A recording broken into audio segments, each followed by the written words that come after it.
আসসালামু আলাইকুম। অনেকেই বলেন হুজুর আমি কিছু প্রমাণ চাই। আমার কাছে অনেকেই অনেক টাকা পয়সা নিছে, আমার কোনো কাজ হয় নাই। আমি আসলে এখন কোনো কবিরাজকে বিশ্বাস করি না। অনেক জায়গায় গেছি, শুধু প্রতারিত হয়েছি। ওই সমস্ত ভাইদেরকে বলি, ওই সমস্ত বোনদেরকে বলি, আপনি যেখানে টাকা দিচ্ছেন ওরা হয়তো আপনার সাথে প্রতারণা করছে, টাকা পয়সা দিয়া আপনাকে ধোঁকা দিছে। তবে এখন আপনার এটা স্বাভাবিক, এমন হওয়াটা স্বাভাবিক যে আপনি উম মানে কাউকে বিশ্বাস করতে পারছেন না। এই মুহূর্তে আপনি যেহেতু প্রমাণ দেখতে চান, যারা এরকম সরাসরি প্রমাণ দেখার জন্য আগ্রহ আছে, আমাকে বলবেন, আমি যেকোনো ধরনের প্রমাণ দেখাতে পারি। যেরকম ধরেন আপনি আমাকে বললেন যে আপনি আমাকে আজকে অসুস্থ করে ফেলেন।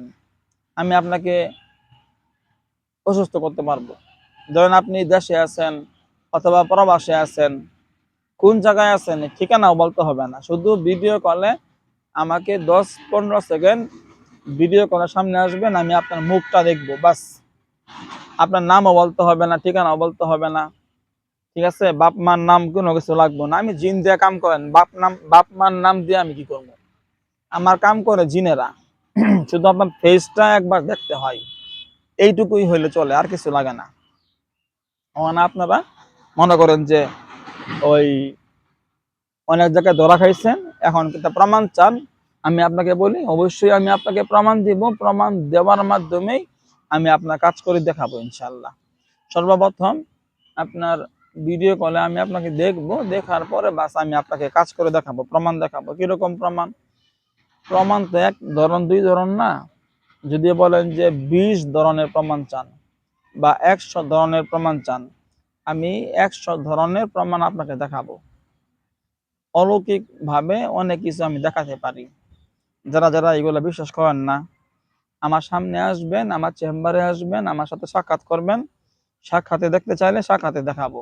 অথবা ধরেন আপনি প্রবাসে আছেন, বিদেশে আছেন, ওখান থেকে আপনি দেখতে চান, আমি এখান থেকে দেখাবো। শুধু ভিডিও কলে একবার আপনার মুখটা দেখবো, বাস, আমি কাজ করে ফেলবো। কিরকম ধরনের কাজ?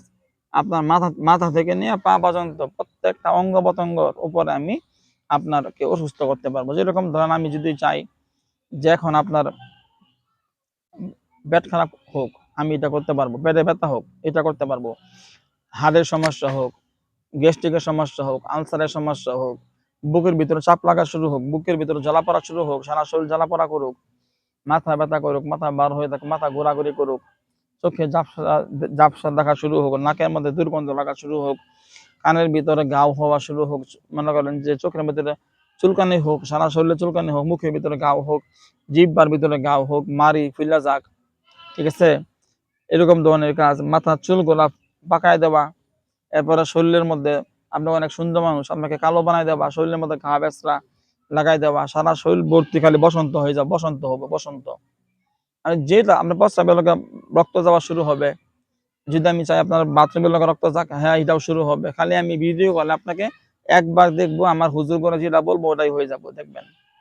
আমি যদি বলি আপনার হাত, একটা হাত বা দুইটা হাত অবশ হয়ে যাক, দুইটা পা অবশ হয়ে যাক, ভাই, এরকম প্রমাণ আমি হাজার হাজার দেখাইছি। আমি 17 বছর আগে যখন আমার চেম্বার করি, আমার চেম্বারে যখন আমি প্রথম বসি, ওই তদবির শুরু করি, আগের কথা, এখন কথা না, এগুলো মানে আরো অনেক আগের কথা আর কি। যখন আমি প্রথম তদবির শুরু করি, ওই সময় দেখা যেত অনেক লোকেরা আমাকে বলতো ভিডিও কলে, অডিও কলে, আমার চেম্বারে অনেক মেয়েরা ছেলেরা আসতো, ভার্সিটি পোলাপান আসতো, অনেক রকম অনেক আইনের লোকেরাও আমার কাছে আসতো। আইসা বলতো আমি বিভিন্ন ভাবে যে হুজুর আমাকে কিছু কেলমা দেখান। আমি এরকম অনেক কেলমা ওই সময় দেখাইছি, প্রথম অবস্থা দেখাইছি। এখন তো এগুলো কেউ দেখাতে বলেও না, আর আমি দেখাইও না। তবে দেখাইলে কেউ দেখতে চাইলে আমি দেখাই। এই আমি ধরেন যে এরকম হয়েছে, আমার চেম্বারে আসছে, হুজুর একটা প্রমাণ চাই। ঠিক আছে, আপনি বসেন এখানে। আমি লাঠি দিয়া ফ্লোরে পাকার মধ্যে পিটাইছি, আর ও বলতেছে হুজুর আমার পুরো শরীর ব্যথা হয়ে গেছে, আমার কে লাঠি দিয়ে পিটাইছে, আমার পিঠ ফুলে গেছে, দাগ উঠা গেছে, এমন অনেক হয়েছে। এরকম দেখা গেছে। এই এক কবিরাজের কথা বলি, আমার এক বন্ধু কবিরাজ, ও আসছে শাকিল, ও বলতেছে বন্ধু কিছু একটা দেখাও তো। আমি কি দেখবা? যেটা পাও দেখাও। আমি একটা কাগজের মধ্যে একটা মানুষের আকৃতি আঁকছি, মাথা হাত পা এগুলো আঁকছি।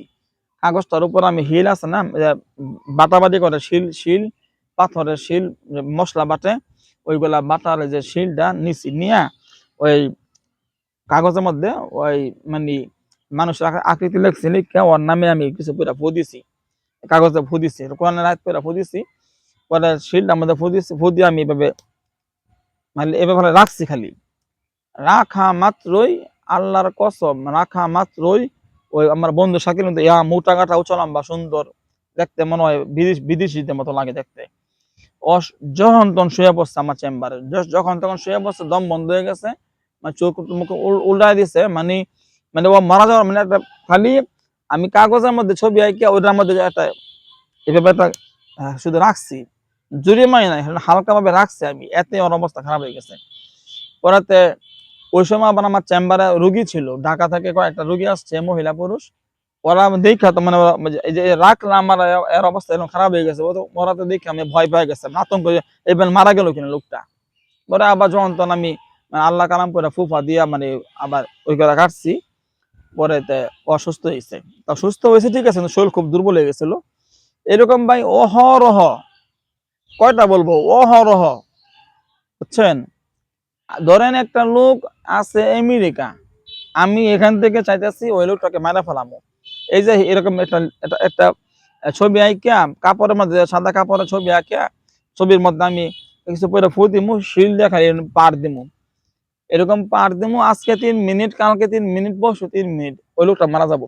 আজকেই মারা যেতে পারে, তো কালকে মারা যেতে, কালকে আজকে না হোক, 3 দিনের মধ্যে মরতেই হবে, ও মারা যাবো, শেষ, ডেট হয়ে যাবে ডাইরেক্ট। মানে এরকম কাজ আমি হাজার হাজার, কয়টার কথা বলবো। আরে ভাই এরকম এক লোকে, আমার এলাকার লোক, মানে প্রথম প্রথম, হ্যাঁ তুমি কি করো না করো, তুমি তোমার দ্বারা কোনো কাম হয় না, এই সময় কাম করাইছেন, আসে কোনো কাম করাই নাই। প্রতিদিনই চার দোকানে আমার সাথে এরকম আড্ডা, যখন চা দোকানে চা খাই, আড্ডা আড্ডা দিতে যাই, তখন এইগুলা দুষ্টমি করে। আমার তো উঠছে রাগ অনেকদিন, বললাম দেখতে দেখতে চান, হ্যাঁ দেখাও, কি করবো দেখাও। আমি এভাবে আঙ্গুল ঘুরাইছি, আর কিছু একটা আয়াত পয়টা 3বার একটা আয়াত পয়টা ফু মারছি। এরপর থেকে লোকটা মনে হয় 8-9 মাস ছিল অসুস্থ, 8-9 মাস, খালি মাথা ঘুরে, খালি মাথা ব্যথা করে, আর দাঁড়াইলেই তাদের মাথা ধাক্কা মেরে ফালাই দেয়। 8-9 মাস অনেক চিকিৎসা করে ভালো হয় নাই। অত এরা বুঝছে না যে আমি ফু দেওয়ার পর থেকে যে সমস্যা হয়েছে, এটা তোমার বোঝা হয়েছে না, সে বুঝতে পারে না, আমি তো বুঝতে পারছি। ঠিক আছে তুমি আও আমার কাছে, সে আমার কাছে আসে নাই। 8-9 মাস চিকিৎসা করছে, বিভিন্ন জায়গায় দৌড়াইছে, কবিরাজ দেখাইছে, ডাক্তার দেখাইছে, কত কিছু করছে, কোনোভাবেই সে সুস্থ হয় নাই। 8-9 মাস পরে ওরা আমার কাছে আসছে যে বাবু দেখো আমার তো এরকম লাগতেছে, কিল্লিগা লাগতেছে। আমি তো বুঝছি যে কিল্লিগা লাগতেছে। পরে তো আমি মানে তারা ওই যে ফুল দিলাম না, একটা আয়াত করে 3 বার ফু দিলাম, ওইটা কাটতে হয়, আরেকটা আয়াত করে ফু দিলে কাটে ওটা। পরে ওইটা আমি পরে ফু দিলাম, পরে কাটছে, পরে সুস্থ হয়েছে। এইরকম আলহামদুলিল্লাহ অহরহ, 1-2টা না, অহরহ, মানে অজস্র পরিমাণে আমি এরকম কাজ পারি, মানে দেখানোর মতো কাজ, অজস্র কাজ পারি ভাই। আপনি মানে কোনটা বলবো আমি, এই জন্য বলি, আমাকে কেউ ভাববেন না যে হুজুরকে আমি বললে হুজুর রাগ করবো না, আমি কখনোই রাগ করি না। আপনি যে কোনো ধরনের এরকম প্রমাণ চান যারা, ঠিক আছে, যারা ধরেন এরকম অনেক জায়গায় গেছেন, টাকা পয়সা দিচ্ছেন, পরে টাকা পয়সা নিয়ে আপনার টাকা পয়সা মেরে দিছে, ঠিক আছে, চুপ, টাকা পয়সা মারছে, আপনার টাকা করা দেয় নাই, এমন মুহূর্তে আপনি এখন কোনো কবিরাজরে বিশ্বাস না করা এটা স্বাভাবিক, এটা কোনো রাগ করার বিষয় না। তো ওই সমস্ত ভাইদেরকে বলি, ওই সমস্ত বোনদেরকে বলি, আপনি যেখানে আছেন ওখান থেকে আপনি চাইলে আমাকে বলবেন যে হুজুর আপনি আমাকে কিছু করে দেখান, আমি যখন তখন করে দেখাবো। কিন্তু কথা হইলো আপনি যে অসুস্থ হয়ে যাবেন, আমি আপনার ধরেন যে কোনো একটা কিছু আপনি বলেন আমাকে, হুজুর দেখি আপনি কেমন পারেন, আমি সূরা কালাম পড়ে আমার শরীর বন্ধ রাখছি, আর অনেকগুলো 16 তাবিজ দিছি, তাবিজ কবজ দিয়ে আমার শরীর বন্ধ, বাড়ি বন্ধ, ঘর বন্ধ, এখন আপনি যদি পারেন আমাকে কিছু করে দেখান। ধরেন আমি কি করলাম, আপনার আমি উপরে আমি একটা আয়াত করে ফু দিলাম, ফু দিয়ে বললাম যে আপনার এখন থেকে প্রস্রাবের লগে রক্ত যাওয়া শুরু হোক, বা বাথরুমের লগে রক্ত যাওয়া শুরু হোক, আমি যেটা বলবো আমি যে ব্যাগটা সারা শরীর অবশ লাগা শুরু হোক, মাথা বার হয়ে যাক, সারা শরীর জ্বালা পড়া শুরু হোক, সারা শরীর ব্যথা শুরু হোক, বা চোখে ঝাপসা লাগা শুরু হোক, বা মাথা ব্যথা শুরু হোক, আমি যেটা বলবো, যেই কথাটা বলবো ওটাই হওয়া শুরু হবে। আর এটা শুরু হওয়ার পরে কিন্তু আপনার ওই সমস্যাটা ডাক্তার কবিরাজ যতই দেখান লাভ নাই, কোনোদিন সমাধান হবে না যতক্ষণ না আমি ওই বিষয়টা সমাধান করব। এখন কথা হইলো, আপনি আবার বলবেন যে ভাইয়া এখন আপনি আমাকে সুস্থ করেন, ভাই আমি করবো না, কিন্তু আমি আগে বলতেছি সুস্থ করতে চাইলে ওই সময় আমাকে টাকা দিতে হবে, কত লাগবে ওটাও তখন বলবো আমি। তখন আমাকে চিকিৎসা করার জন্য, অবশ্যই সুস্থ করার জন্য আমাকে একটা হাদিয়া দিতে হবে। হাদিয়া দিবেন, তারপর আমি সুস্থ করবো, না হলে সুস্থ করবো না, এটাও মাথায় রাখবেন। যাই হোক, এরকম ধরনের যারা যারা যে কোনো ধরনের এরকম মানে দেখতে চান, কেরামতি কোনো অলৌকিক কিছু দেখতে চান, আপনারা আমাকে বলবেন, আমি করে দেখাবো। তারপরেও বলি, আপনারা আসলে ওই অনলাইনে আমি অনেক ভিডিও ছাড়ছি, আমার ভিডিও দেখলে বুঝতে পারবেন আসল কবিরাজ চেনার লক্ষণ, বন্ড প্রতারক যারা আছে ওদেরকে চেনার লক্ষণ আছে অনেক, এগুলো আপনারা বুঝতে পারবেন। সঠিক কবিরাজটা চেনার জন্য অনেক কৌশল আছে, অনেকগুলা ধাপ আছে, ওইগুলো চেনার জন্য আমার অনেকগুলো ভিডিও ছাড়া আছে, ওই ভিডিওগুলো আপনারা দেখবেন। তাহলে আপনারা সঠিক আমার ভিডিওগুলো আপনারা যারা যারা দেখবেন তাদের একটা লাভ হবে, কবিরাজি বিষয়ে অনেক জ্ঞান হবে আপনাদের, এটা মাথায় রাখবেন। আমার কবিরাজি ভিডিও, আমার যে ভিডিওগুলো আছে বেশিরভাগ কবিরাজরাই দেখে আমার ভিডিওগুলা, পাবলিক যা দেখে তা থেকে কবিরাজরাই বেশিরভাগ দেখে। এটা ঠিক আছে, আপনারা ভালো থাকবেন। আসসালামু আলাইকুম রহমতুল্লাহি ওয়া বারাকাতুহু। আর আমার ইমো নাম্বার, হোয়াটসঅ্যাপ নাম্বার আরেকবার বলি, 01712 38 74 36, 01712 38 74 36। আরেকটা নাম্বার 01711 25 66 95, 01711 25 66 95। আসসালামু আলাইকুম।